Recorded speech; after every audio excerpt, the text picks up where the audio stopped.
KPM. Cahaya matahari menyilau mata, rasa perdeh berusaha menahan. Lafaz bismillah pembuka kata, gelanggang pertandingan segera dimulakan. Assalamualaikum dan salam sejahtera saya ucapkan kepada Tuan Pengerusi Majlis yang berusaha Tuan Pengetua, barisan hakim yang adil lagi bijaksana, barisan pencadang, guru-guru dan rakan murid sekalian. Terlebih dahulu, kami barisan pembangkang tetap berpendirian bahawa tajuk perbahasan kali ini tidak tepat. Sepatutnya berbunyi, dasar langit terbuka lebih banyak mendatangkan keburukan. Terlebih dahulu, izinkan saya. Hai Ria. Hai cikgu. Sedang buat apa tu? Saya sedang berlatih perbahasan cikgu. Macam susah je cikgu. Oh ya ke? Jom Ria masuk kelas saya. Okey, jom.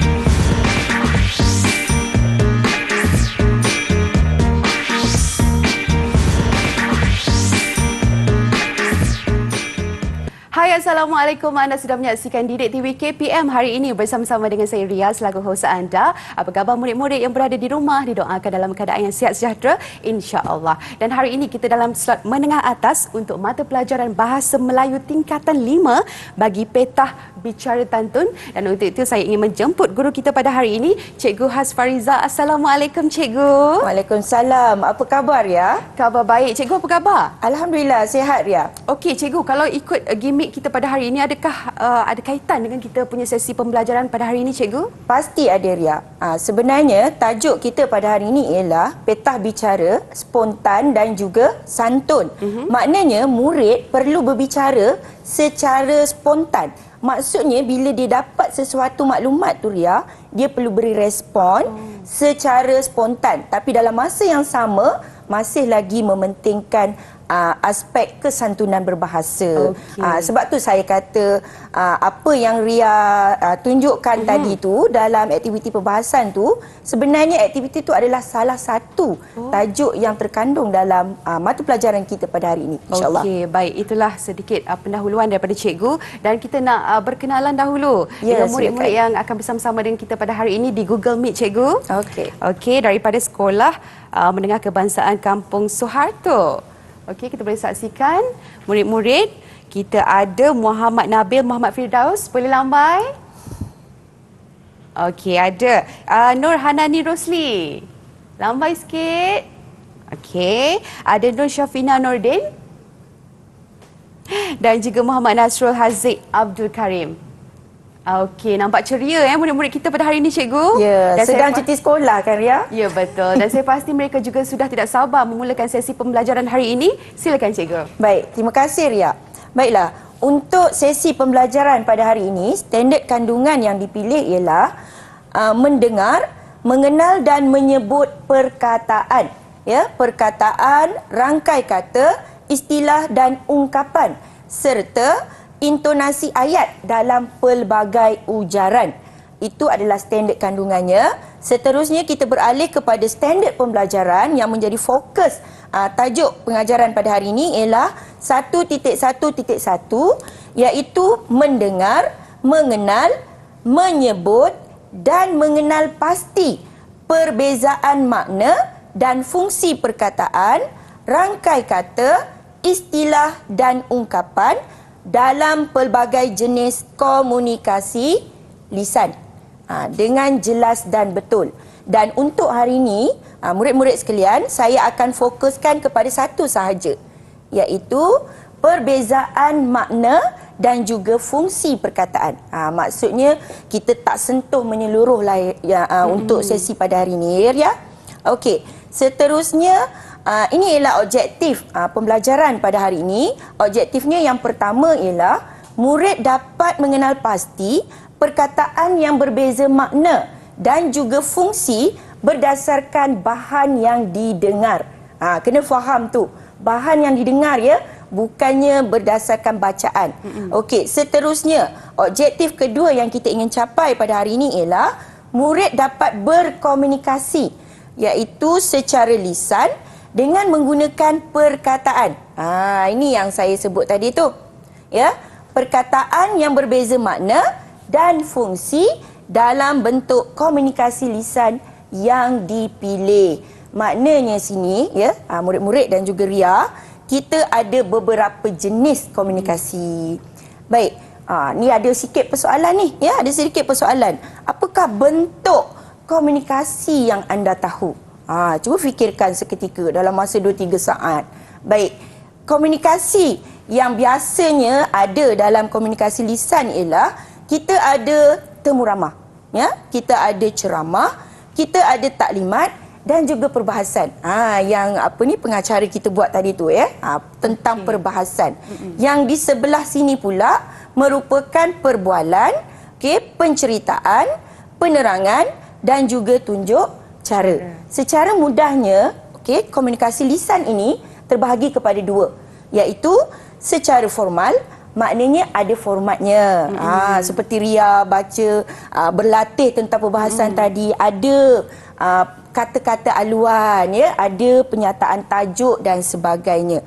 Di sebelah sini pula merupakan komunikasi lisan tidak formal. Maknanya kita secara santai sahaja. Kita berbual, kita bercerita, kita memberi penerangan kepada pihak lain ataupun kita tunjuk cara. Ini yang akan kita cuba tunjukkan dalam slot pada hari ini, ya. Baik, seterusnya, inilah yang saya sebutkan tadi tu. Apa itu temu ramah? Temu ramah ni ialah soal jawab antara pemberita surat khabar dengan seseorang untuk mendapatkan berita atau mewawancara atau temu bual. Rasanya Ria ni dah mahir lah tentang temu ramah ni, ya. Okey, seterusnya ceramah. Ya, ceramah pula merupakan ucapan tentang sesuatu perkara, ya, yang melibatkan ilmu pengetahuan, ya, ataupun kita kaitkan dengan syarahan. Kalau di kaca TV tu selalu kita lihatlah, ya, ada syarahan agama dan sebagainya. Baik, perbahasan ni ialah perdebatan. Ni yang kita katakan perlunya ada teknik ataupun cara yang sesuai untuk kita melaksanakan aktiviti ni, sebab memerlukan pertukaran fikiran, ya, mengenai apa? Mengenai sesuatu perkara. Kalau tadi Ria tajuknya ialah tentang dasar langit terbuka, kan? Jadi ada sesi perdebatan, sama ada nak bersetuju ataupun tidak bersetuju. Seterusnya ialah taklimat, iaitu penerangan ringkas tentang sesuatu perkara. Baik, kita teruskan dengan komunikasi lisan secara tidak formal pula. Apa dia yang kita boleh faham tentang komunikasi lisan secara tidak formal? Okey, pertama, perbualan. Perbualan ni mesti ada dua pihak ataupun lebihlah, bergantung pada situasi ataupun konteks. Contoh, percakapan tentang sesuatu perkara. Misalnya, jika semalam kita ada banjir kilat di sekitar Kuala Lumpur, saya akan berbual dengan Ria tentang perkara tersebut. Ria balik rumah pukul berapa, ya? Lepas tu Ria pun akan respon apa yang saya tanyakan. Maksudnya sesi dua hala. Sering berkomunikasi antara satu dengan yang lain. Okey, seterusnya penceritaan. Ni perihal menceritakan cara. Kalau kita di sekolah, biasanya kita akan cerita bagaimana kita nak melakukan sesuatu perkara tu. Contoh penceritaannya, katalah dia nak menceritakan tentang watak yang ada dalam sesebuah novel. Maka perlulah ada kriteria-kriteria tertentu yang perlu dimulai ketika sesi tersebut. Baik, seterusnya ialah penerangan. Yang ni menarik. Ya, yang ni menarik. Penerangan ni ialah penjelasan ataupun hal. Jika kita lihat, ya, di stesen televisyen seringkali dipaparkan tentang iklan. Iklan-iklan yang tujuannya untuk memberi penerangan kepada pihak lain supaya mereka berminat untuk membeli sesuatu produk ataupun menambahkan pengetahuan tentang sesuatu perkara. Itu adalah tentang aktiviti penerangan. Dan akhir sekali ialah tunjuk cara. Maknanya, murid perlu melakukan sesuatu dengan tujuan untuk memberitahu cara-cara membuatnya. Okey, ada ejaan sikit, ya. Okey, kita tanda sikit kat situ. Cikgu BM ni dah biasa dah. Ya, ada ejaan sikit memberitahu cara-cara membuatnya. Maknanya sambil-sambil tunjuk cara, murid akan beri penerangan. Ada dua perkara lah yang akan berlaku dalam masa tersebut. Baik. Okey, ini merupakan salah satu inovasi yang saya laksanakan untuk memudahkan murid-murid melaksanakan aktiviti komunikasi lisan. Jika pada awal tadi Ria pun tanya, susahlah cikgu sebenarnya kita nak melaksanakan aktiviti perbahasan ni. Sebenarnya mudah sahaja Ria. Ya, perlukan latihan, perlukan pengetahuan dan kena jaga kesantunan berbahasa. Okey, dalam hal ni saya beri sikitlah pengenalan tentang tantun. Apa itu tantun? Okey, tantun ni merupakan aktiviti yang dijalankan dalam kemahiran mendengar. Maknanya murid kena dengar bahan tersebut dan kemudian mereka perlu bertutur. Maknanya memberi respon lah. Jika dulu semasa KBSM, perkara ini kurang ditekankan. Bukan tak ada kurang ditekankan.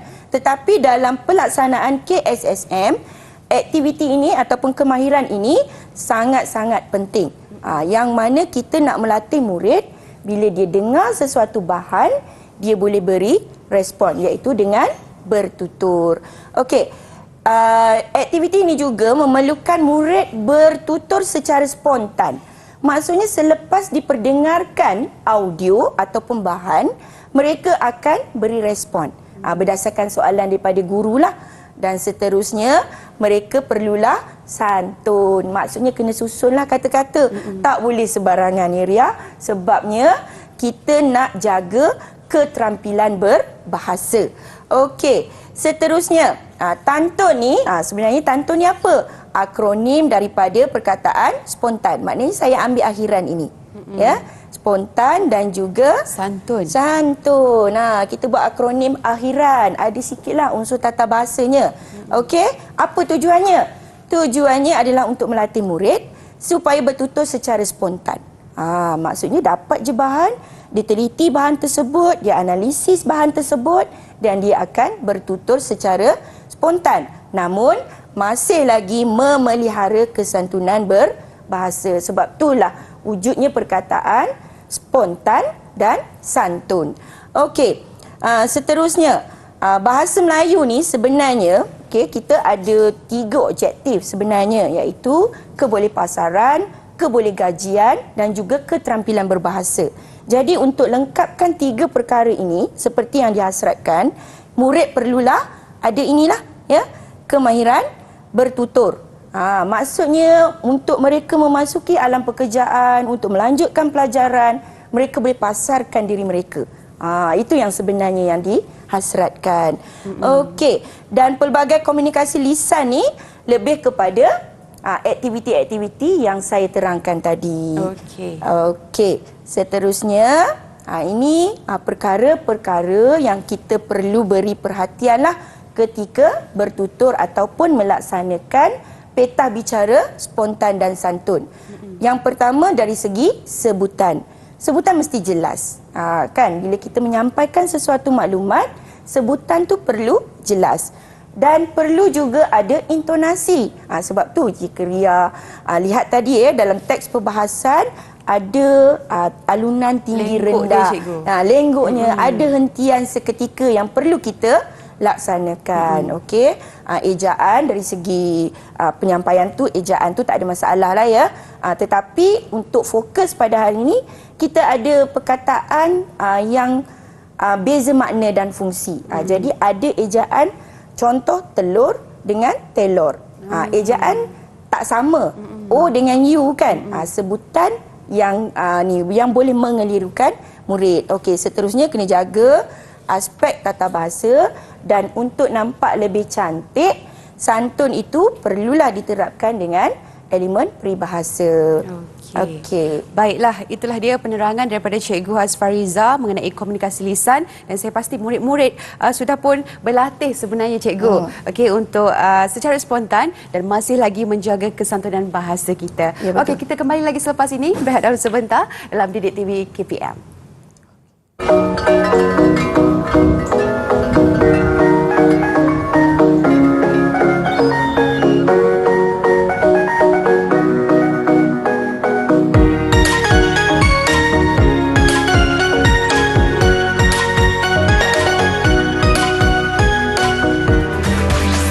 Didik TV KPM. Didik TV KPM. Anda kembali bersama Ria dalam Didik TV KPM. Kita dalam slot menengah atas untuk mata pelajaran Bahasa Melayu tingkatan 5, Petah Bicara Tantun. Okey, tadi kita dah pun pelajari komunikasi lisan dan sekarang kita nak teruskan dengan Cergaskan Dirimu. Ayo Cikgu. Okey, terima kasih Ria. Baik, murid-murid yang berada dengan saya sekarang ni secara maya melalui Google Meet dan juga murid-murid yang berada di rumah, jom sama-sama kalau anak murid-murid sekalian saksikan, anak murid saya hari ini semua pakai baju sukan, baju sukan sekolah masing-masing sebab kita nak kenakan dengan tema kita pada hari ini, iaitu cergaskan dirimu. Ya, cikgu je pakai baju kurung. Baik, untuk slot cergaskan dirimu ini, murid-murid akan mendengar bahan daripada QR code yang ada dalam buku teks. Rujukannya, murid-murid yang bersama dengan saya pada hari ini, ialah muka surat 3 dan juga muka surat 4. Buku teks tingkatan 5. Okey, jom kita dengar audio bahan 1. Silakan. Bertemu kita lagi dalam rancangan Labun Pagi di Radio Ceria. Topik kita pada pagi ini ialah bersenam di gimnasium. Bersama-sama kita ialah Fariza binti Saidin yang selalu bersenam di gimnasium. Apa khabar Fariza? Kabar baik. Mengapakah Fariza bersenam di gimnasium? Menjadi sifat semula jadi manusia, inginkan bentuk tubuh badan yang ideal. Untuk mencapai hasrat tersebut, saya mesti bersenam. Saya ke gimnasium kerana saya bebas memilih masa untuk bersenam. Biasanya, saya ke gimnasium pada waktu malam. Waktu malam? Bolehkah kita bersenam pada waktu malam? Boleh. Bagaimanapun, kita hendaklah mempunyai masa rehat 2 jam sebelum tidur. Sebagai contoh, jika kita tidur pada pukul 10.30 malam, kita hendaklah tamat bersenam pada pukul 8.30 malam. Tentu Fariza ini kaya orangnya kerana mampu bersenam di gimnasium. Bagi saya, kita perlu melakukan sesuatu mengikut kemampuan. Orang yang berada boleh bersenam di gimnasium yang mengenakan bayaran. Saya pula memilih gimnasium yang disediakan oleh badan bukan kerajaan di tempat tinggal saya. Oh, begitu. Ada orang yang bersenam di gimnasium pada setiap hari untuk menurunkan. Okey, baik Cikgu. Berdasarkan kita dah mendengar bahan pertama tadi, apa yang mungkin Cikgu boleh sampaikan? Okey, saya nak minta anak murid saya lah yang berada dekat Google Meet ni untuk memberi respon terhadap bahan yang diperdengarkan tadi tu.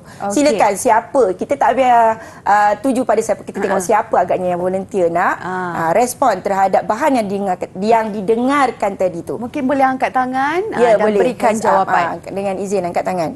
Okey, silakan murid-murid. Tengah berfikir ni Cikgu.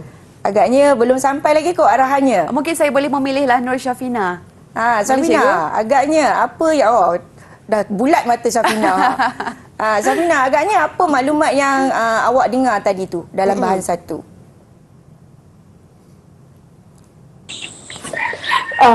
Mereka memilih untuk bersenam di gimnasium untuk memiliki badan yang ideal. Betul lah tu, sebab tadi ada sebutkan kenapa Fariza ni, kebetulan nama sama kenapa Fariza ni memilih untuk bersenam di gimnasium. Okey, yang lain ada tak yang nak beri respon terhadap bahan yang diperdengarkan tadi, bahan 1? Okey, mungkin kita boleh tanya adik Muhammad Nabil, silakan. Nabil? Nampak macam tengah bersenam tadi. Apa yang saya dapati daripada maklumat tadi, kita perlulah lakukan sesuatu mengikut kemampuan. Ya, tepat sekali. Ukur baju di badan sendiri. Maknanya nak melibatkan diri dalam aktiviti gimnasium ni, Arya, memerlukan kalau di tempat-tempat tertentu berbayar gimnasium ni. Betul. Tetapi di tempat-tempat tertentu disediakan secara percuma. Mungkin ada tadi dalam bahan kita disebut disediakan oleh NGO. Maknanya untuk kemudahan penduduk setempat. Baik, kita teruskan dengan memperdengarkan bahan yang kedua. Silakan. Okey. Salam sejahtera saudara dan saudari sekalian. Aktiviti bersenam seharusnya diamalkan oleh setiap orang. Dengan cara ini, kita boleh mengeluarkan toksik di dalam badan melalui peluh. Kita boleh bersenam di mana-mana sahaja. Walau bagaimanapun, bersenam di taman mempunyai kelebihan yang tersendiri. Antaranya, kita bukan sahaja dapat mencerdaskan badan tetapi turut menenangkan fikiran. Bersenam di persekitaran alam semula jadi boleh memberikan kesejahteraan mental kerana kita ditemani tumbuh-tumbuhan hijau. Di samping itu, udaranya segar dan bebas daripada hiruk pikuk kesibukan. Oleh itu, kita boleh bersenam dalam keadaan yang tenang. Selain itu, badan kita akan terdedah kepada sinaran matahari terutama pada waktu pagi. Cahaya matahari pada waktu ini kaya dengan vitamin D serta oksigen yang sememangnya amat diperlukan oleh badan. Walau bagaimanapun, jika keadaan cuaca tidak mengizinkan, kita tidak boleh bersenam di taman. Saudara dan saudari, di taman ini kita boleh bersenam mengikut kemampuan dan kegemaran kita. Sebagai contoh, sekiranya kita gemar akan cabaran dan mahukan intensiti yang lebih dalam senaman, kawasan yang berbukit boleh kita daki. Jika kita lebih suka melakukan aktiviti santai, kita boleh berjoging di sekeliling taman. Kita juga boleh mencuba alat-alat senaman yang disediakan di taman ini. Demikianlah sedikit penerangan daripada saya. Sudahkah saudara dan saudari bersedia? Ayo, kita bersenam. Baik, itulah dia bahan dua kita pun dengarkan tadi. Masih lagi dalam Cergaskan Dirimu. Jadi cikgu, mungkin ada pertanyaan kepada murid-murid ataupun cikgu ingin membuat ulasan terlebih dahulu? Ya, betul. Tadi berdasarkan bahan yang diperdengarkan, kita dah dengar bahan pertama.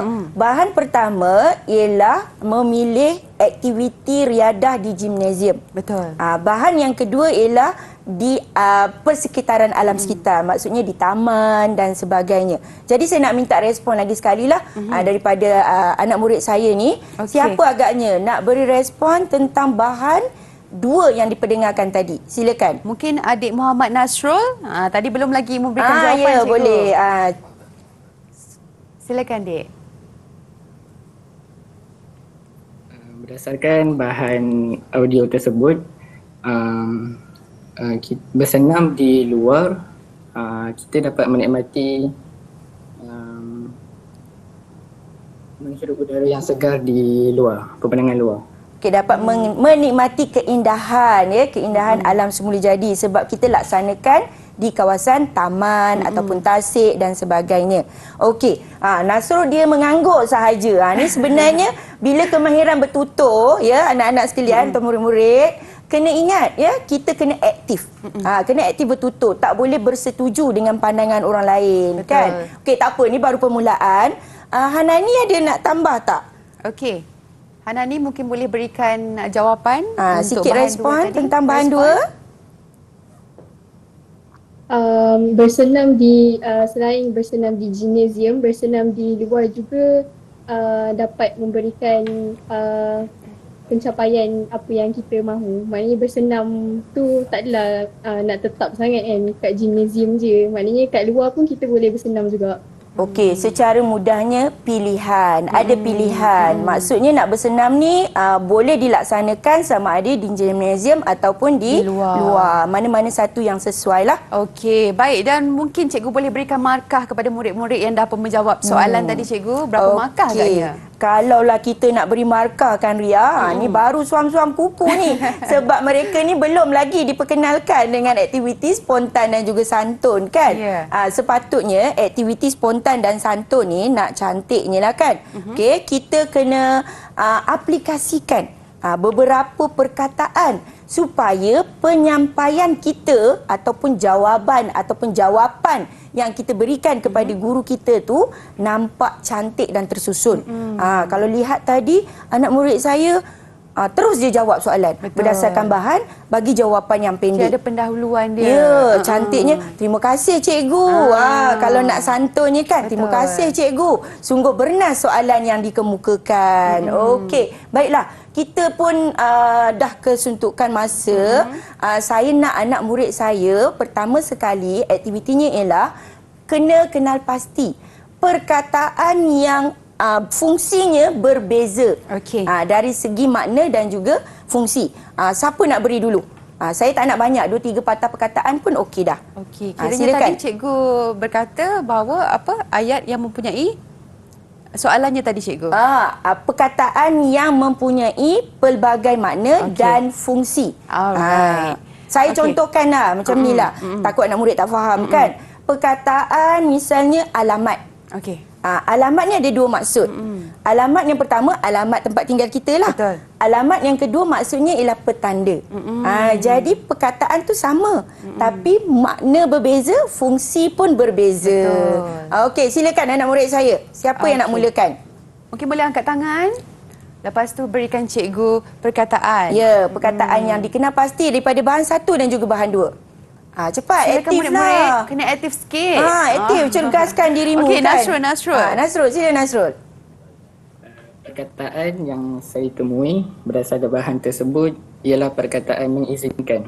Okey, apa maksud mengizinkan? Yang Nasrul dapat kena pasti. Makna pertama bagi perkataan mengizinkan ialah memberi izin.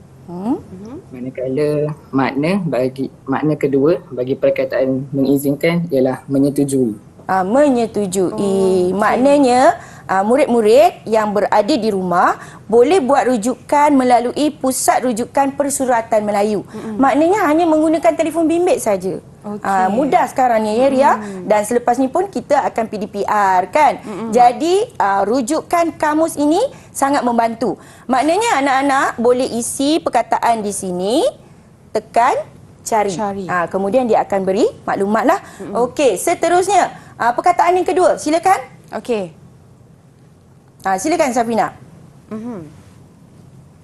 Perkataan yang saya temui dalam petikan 1 dan 2 ialah kemampuan. Okey, apa maksud kemampuan tu Safina? Makna pertama kesanggupan, Okey. yang kedua kekayaan. Kekayaan. Nampak tak? Ada makna yang berbeza.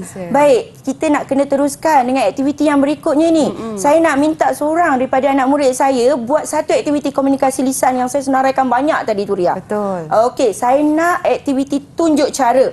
Boleh tak saya nak minta Nasrul pula, Nabil untuk laksanakan aktiviti tersebut. Dan dalam aktiviti ni Ria, Nabil akan masukkan perkataan-perkataan tadi dalam aktiviti tunjuk cara yang akan dilakukan. Okey, silakan Nabil.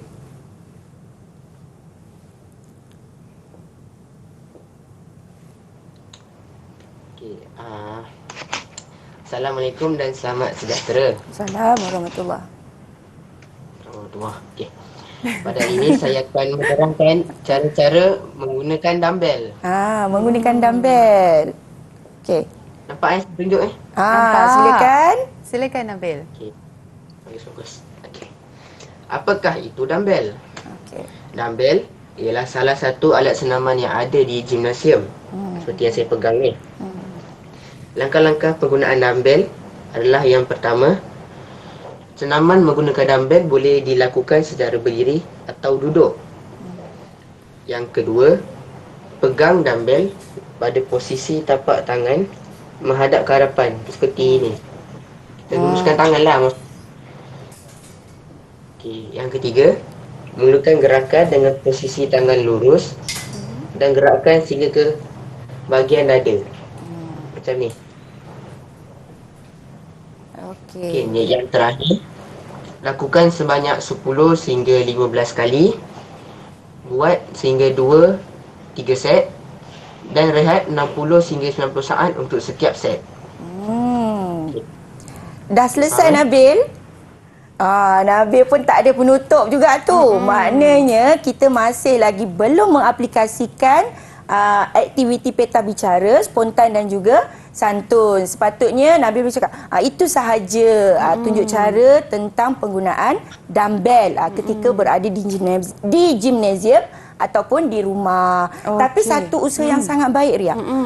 Saya nak beri bintang lah kepada Nabil ni. Berapa tu, cikgu? Saya nak beri dia 3 bintang. 3 bintang. Satu permulaan yang baik. Sebabnya siap dengan tunjuk cara lagi. Berpeluh-peluh tadi, cikgu. Ya, betul. Saya pun risau juga sebab Nabil tunjuk cara tu takut berlanggar dengan skrin. Tapi Nabil dah tunjuk, dah berlatih, dah tunjukkan dengan kita dan kita pun boleh faham dan boleh ikutlah. Baiklah. Itulah dia untuk cegahkan dirimu. Terima kasih murid-murid yang mana mengambil bahagian pada hari ini dan kita akan kembali selepas ini untuk kawal sebelum tular. Terus bersama kami dalam Didik TV KPM.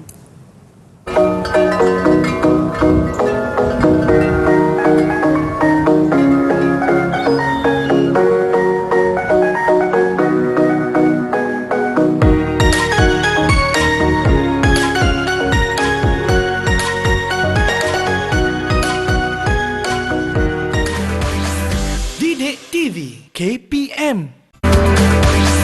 Didik TV KPM. Anda kembali bersama Ria dalam Didik TV KPM. Kita dalam slot menengah atas bagi mata pelajaran Bahasa Melayu tingkatan 5 untuk peta bicara tantun. Okey, tadi kita dah pun terangkan mengenai cergaskan dirimu dan sekarang kita nak teruskan cikgu dengan kawal sebelum tular. Ya, betul. Okey, terima kasih Ria. Okey, tajuk untuk seterusnya ialah kawal sebelum tular. Jadi, murid-murid yang berada dengan saya dalam Google Meet dan juga yang berada di rumah boleh rujuk muka surat 2, 3, 4 dan juga 5. Sebab dalam tu ada QR code yang mengandungi bahan audio. Tapi sebelum tu, saya nak beri sedikit penjelasan tentang apa aktiviti yang kita laksanakan pada sesi sebelum ini. Iaitu, kita mengenal pasti perkataan yang berbeza makna dan juga fungsi. Sebab tu tadi, 2 orang anak murid saya beri 2 perkataan. Iaitu mengizinkan. Satu lagi, kemampuan. Kedua-dua perkataan ini sebenarnya membawa makna yang berbeza. Dan fungsinya, iaitu dari segi penggunaan juga dianggap berbeza. Inilah contohnya, perkara-perkara yang murid-murid perlu ambil tahu. Pertama, perkataan yang melibatkan kata tugas, kata sama makna, kata hubung dan lain-lain. Kalau dari segi istilah, kita boleh lihat kalau fotosintesis maksudnya ialah sains. Bidang sains lah. Kalau tebing tinggi itu ialah istilah daripada mata pelajaran geografi dan sebagainya. Ini contoh rangkai kata. Contoh daripada kata majmuk dan juga rangkai kata setara. Kalau dari segi ungkapan pula, kita mempunyai susunan kata yang mempunyai maksud tertentu. Misalnya, bagai aur dengan tebing. Ada maksud dan fungsinya. Okey, seterusnya, yang saya nak sebut tadi tu, Ria. Anak murid saya masih belum mengaplikasikan, belum cergas lagi ni. Cikgu rasa macam, macam mana ni? Okey, jom anak-anak sekalian, kita sama-sama jayakan aktiviti seterusnya, iaitu spontan dan santun. Dalam tajuk ini, saya nak murid-murid saya mengaplikasikan perkataan-perkataan ini sebagai salah satu cara untuk bertutur secara santun dalam masa yang sama spontanlah daripada bahan yang akan diperdengarkan sekejap lagi. Contoh, pada pendapat saya, menurut pandangan saya, pada hemat saya. Kemudian nyatakanlah apa tajuk yang dibincangkan. Itu sahaja. Dan kita boleh terus dengan QR code, iaitu memperdengarkan bahan satu. Jadi anak-anak dekat Google Meet dengar betul-betul ya. Kat rumah pun boleh dengar juga. Okey.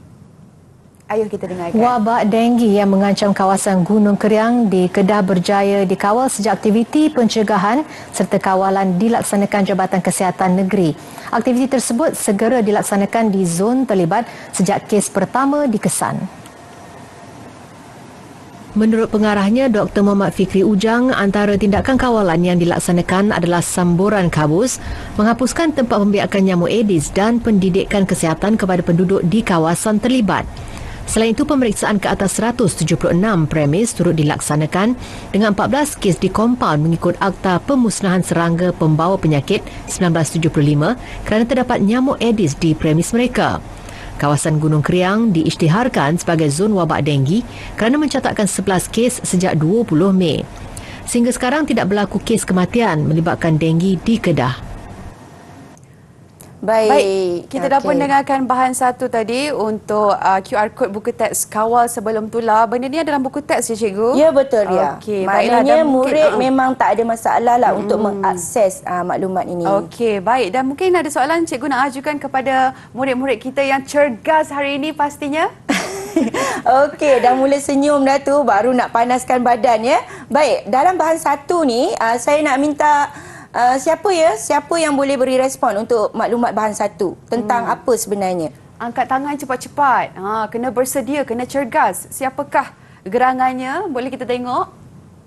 Ataupun kita teruskan saja kepada perbincangan, Ria. Kita minta mereka berbincang lah. Kita buat satu aktiviti untuk perbincangan yang mana ada dalam salah satu komunikasi lisan.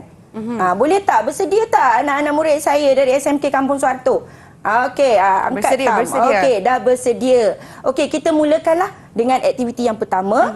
Berdasarkan bahan satu yang kita perdengarkan tadi, saya nak awak semua berbincang tentang perkara yang diperdengarkan tadi tu. Silakan. Siapa pemulanya? Baik. Dah angkat tangan dah. Macam dua-dua angkat tangan pula Kita ada Hanani. Dan sebelum tu ya Ria, sebelum mereka mulakan, saya nak minta Ria buat penghakiman sikit lah. Boleh. Kita nak beri markah kepada saya bab bagi markah ni kepada mereka ya. Seorang yang sangat strict, cikgu. Ya ke dengar tu ya. Jadi murid-murid kena buat betul-betul supaya dapat markah penuh yang tinggi pada hari ya, ini. Betul. Okay? Kita guna borang yang kedua ya Ria. Okey, baik cikgu. Okey. Silakan, boleh mulakan sesi perbincangan tapi markah secara individu tau. Jadi kita nak Hanani tadi ya cikgu? Ya, Hanani yang angkat tangan tadi. Okey, silakan Hanani. Saya mulakannya. Assalamualaikum dan salam sejahtera. Apa khabar rakan-rakan sekalian? Pada hari ini kita akan membincangkan satu topik yang sangat menarik, iaitu penularan wabak denggi.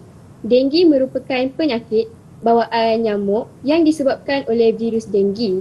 Gejala demam denggi ialah demam panas, sakit otot, sakit kepala, muntah dan juga ruam pada kulit. Rakan-rakan sekalian, pada hari ini kita akan membincangkan punca kes denggi semakin meningkat dan langkah untuk menanganinya. Baiklah, marilah kita merungkai bersama-sama punca merebaknya wabak denggi ini. Apakah pandangan saudara Nasrul tentang punca merebaknya wabak denggi ini? Terima kasih saudari Hanani. Menurut pandangan saya, punca wabak denggi ini merebak adalah disebabkan oleh sikap masyarakat yang tidak menjaga kebersihan. Mereka suka membuang sampah di merata-rata tempat sehingga menyebabkan sampah tersebut menjadi tempat pembiakan nyamuk Aedes. Contohnya, air yang bertakung di dalam tin kosong dan tayar yang terpakai yang tidak ditanam. Kesannya, nyamuk Aedes akan bertelur dalam air jernih yang bertakung dalam tin atau tayar. Izinkan saya ingin memberi pandangan tentang punca wabak denggi meningkat. Antara puncanya ialah kelemahan penguatkuasaan undang-undang, sikap masyarakat yang mementingkan diri sendiri dan tidak mengurus kebersihan persekitaran rumah. Baiklah rakan-rakan sekalian, apakah langkah yang boleh diambil untuk menangani penularan wabak denggi ini? Silakan saudara Nabil. Pada pendapat saya, semburan kabus di kawasan yang berlaku peningkatan kes denggi haruslah dilaksanakan dengan kadar segera. Hal ini dikatakan demikian kerana semburan kabus dapat membunuh pembiakan nyamuk Aedes dengan berkesan. Selain itu, masyarakat juga haruslah mengambil tindakan drastik dengan menghapuskan tempat pembiakan Aedes dan pihak terbabit perlulah memberi pendidikan kesihatan di kawasan terlibat. Okey. Dah siap dah. Dah selesai, tak cikgu. selesai lagi. Kita baru nak beri markah, mereka dah selesai ya.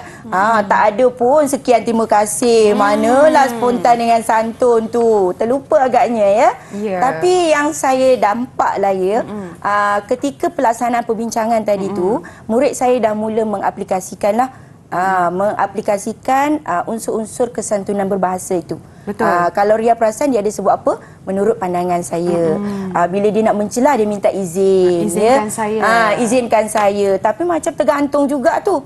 Ya, mungkin ini peringkat awal ya Ria. Betul, Nanti dengan latihan yang kerap ya, sebab SP ini ataupun standard pembelajaran hari ini baru peringkat permulaan, iaitu kita menggunakan perkataan sahaja.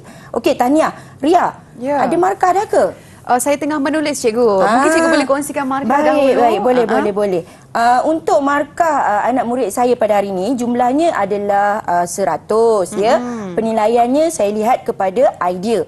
Sebab mereka perlu mengambil idea yang ada dalam audio yang diperdengarkan tadi.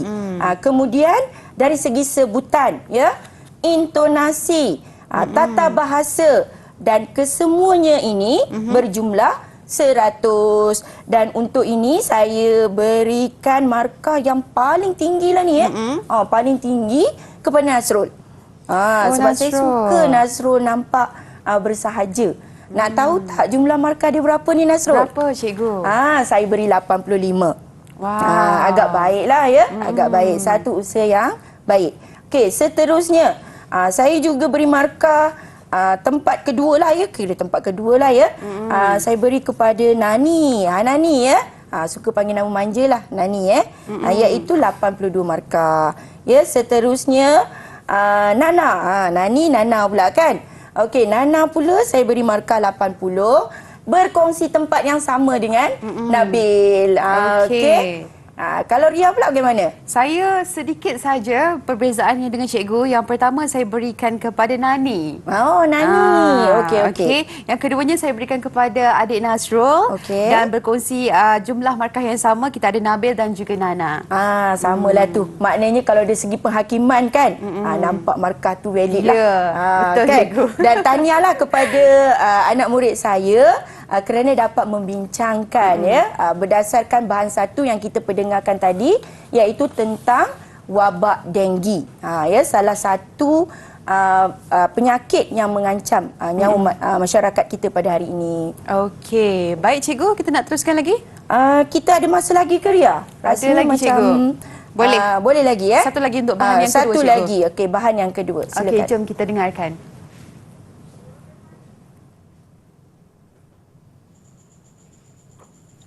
Murid-murid sekalian, kita masih berada dalam Perintah Kawalan Pergerakan Pemulihan. Oleh itu, anda dikendaki mematuhi peraturan berikut semasa berada di sekolah. Anda dilarang berkumpul dengan kawan-kawan dalam kedudukan rapat atau bersentuhan. Tiada perimpunan akan dijalankan buat sementara waktu. Segala aktiviti sukan dan ko-kurikulum juga ditangguhkan. Semasa berjalan ke kelas, anda hendaklah itulah dia berjalan bahan dua kita dah pun perdengarkan tadi cikgu, dan saya pasti ada seorang murid yang akan memberikan rumusan tentang topik yang dibincangkan tadi. Mungkin cikgu boleh pilih murid yang akan kita nak berdasarkan bahan dua ni, kita tukar sikit aktivitinya. Ya, kita buat aktiviti penerangan. Saya nak minta seorang sahaja. Daripada 4 orang ni siapa agaknya? Nasrul boleh Nasrul? Untuk beri respon terhadap bahan yang diperdengarkan tadi, bahan 2. Apa maklumat yang Nasrul dapat? Okey, silakan Nasrul. Berdasarkan maklumat bahan tersebut, saya dapat bahawa penularan wabak seperti COVID-19, influenza A dan H1N1 semakin membimbangkan pelbagai pihak, terutamanya pihak kerajaan, iaitu Kementerian Kesihatan Malaysia. Ada lagi ke maklumat lain yang Nasrul nak kongsikan selain daripada 3 wabak penyakit yang kita bincangkan tadi tu? iaitu COVID-19, influenza A dan juga H1N1 dengan izin. Ada lagi tak maklumat lain? Jadi disebabkan penularan ini, kita semua perlulah mengambil langkah-langkah yang berjaga. Boleh sebut tak langkah yang perlu diambil itu? Antaranya seperti kita hendaklah memakai pelitup muka. Oh, memakai pelitup muka. Betul lah ya, kalau kita Salah nak satu lah. salah satu untuk mengelakkan penularan wabak penyakit tadi tu, kita memang digalakkan ataupun memang wajib ya kena memakai pelitup muka. Okey, cikgu, berapa markah yang boleh diberikan kepada adik Nasrul kita? Okey, kali ni kita tak nak bagi markah, kita bagi bintang. Bintang, daripada 5, tadi 3, sekarang saya bagi 4 lah. Maknanya ada peningkatan. Yes, betul. Okey, baiklah, terima kasih cikgu. Sekarang kita nak berhenti rehat dahulu. Kita akan kembali selepas ini untuk Petua Bertutur. Terus bersama kami dalam Didik TV KPM.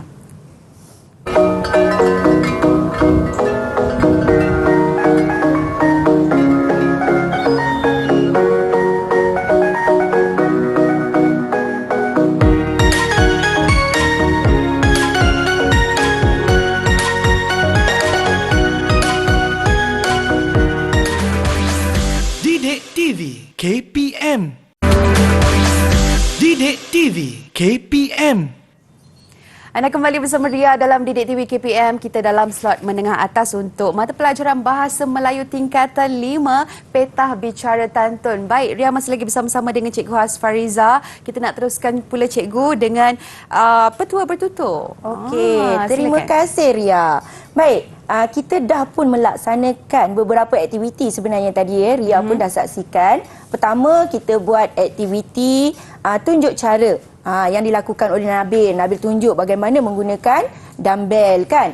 Kemudian kita ada aktiviti perbincangan yang mana semua penglibatan ya anak murid saya yang melibatkan keempat-empatnya membincangkan tentang satu topik iaitu kawal sebelum tular. Dekat situ kita dah nampak ya murid saya dah mula mengaplikasikan ya aspek ataupun petua untuk spontan dan juga santun. Okey, dalam bahan yang kedua pula, kita dah dengar penerangan secara ringkas lah ya daripada saudara Nasrul. Maknanya kita dah laksanakan 3 aktiviti komunikasi lisan.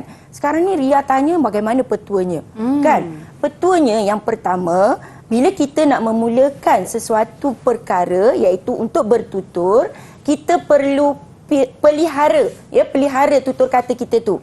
Maknanya kita kena fikir sejenak. Okey, bila dah dengar bahan yang diperdengarkan tu, fikirkan sejenak untuk analisis. Apa sebenarnya yang dikehendaki? Jika tadi kita sebut tentang panduan.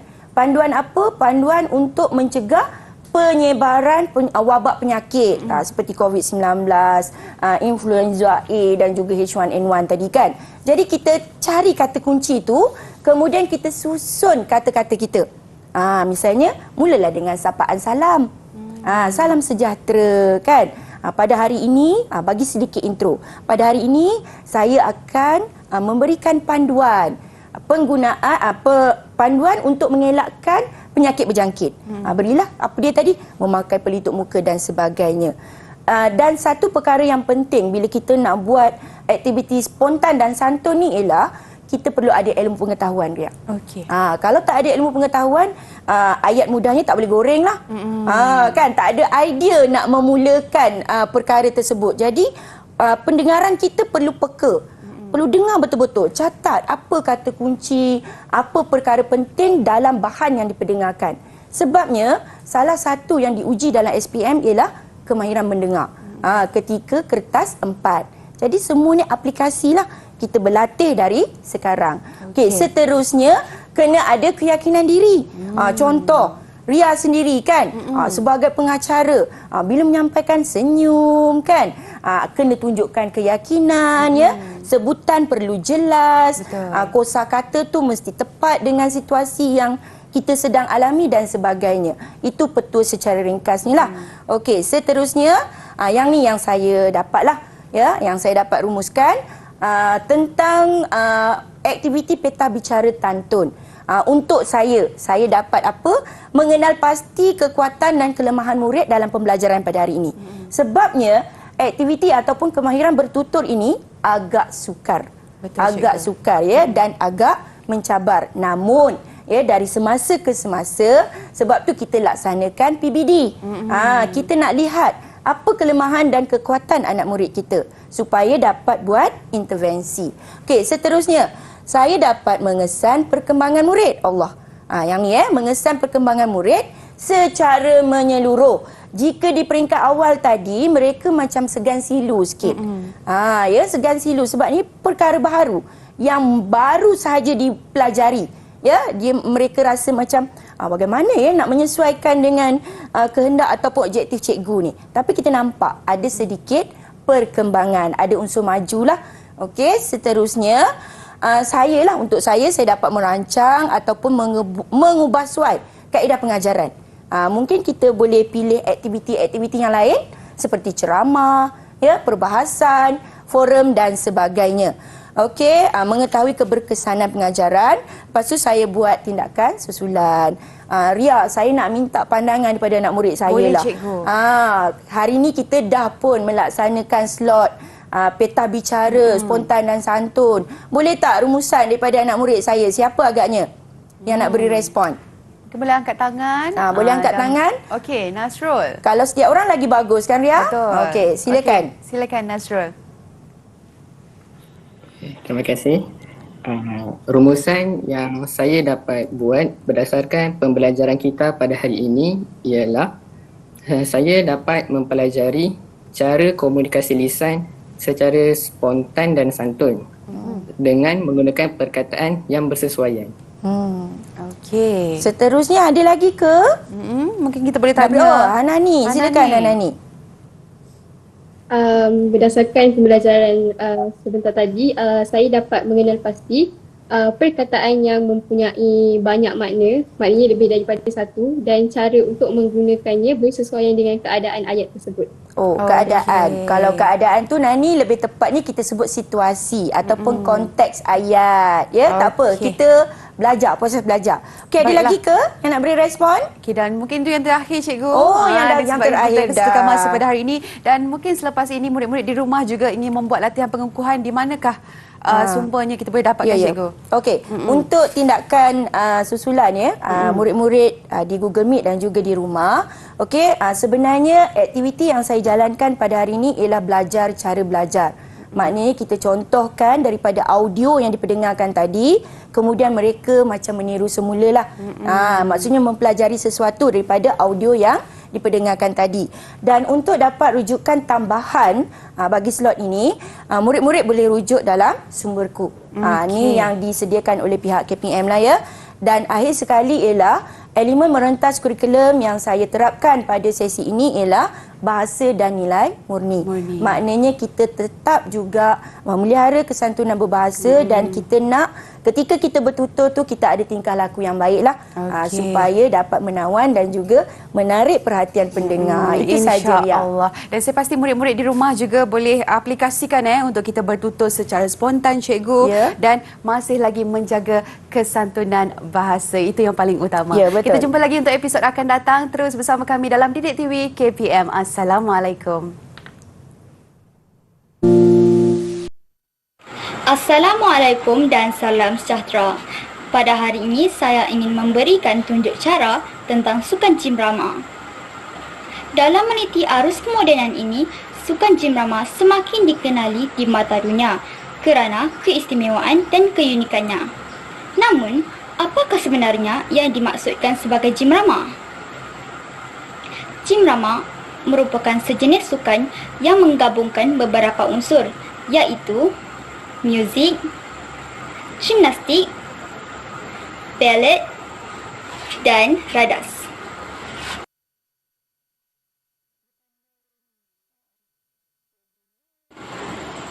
Secara umumnya, terdapat 5 radas yang biasa digunakan oleh atlet cimrama. Antaranya adalah bola, belantan, gelung, tali dan reben.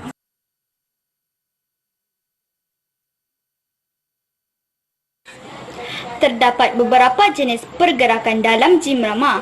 Antaranya adalah imbangan, melentik, meringkuk dan meluncur, gerak edar, pusingan badan, lompatan serta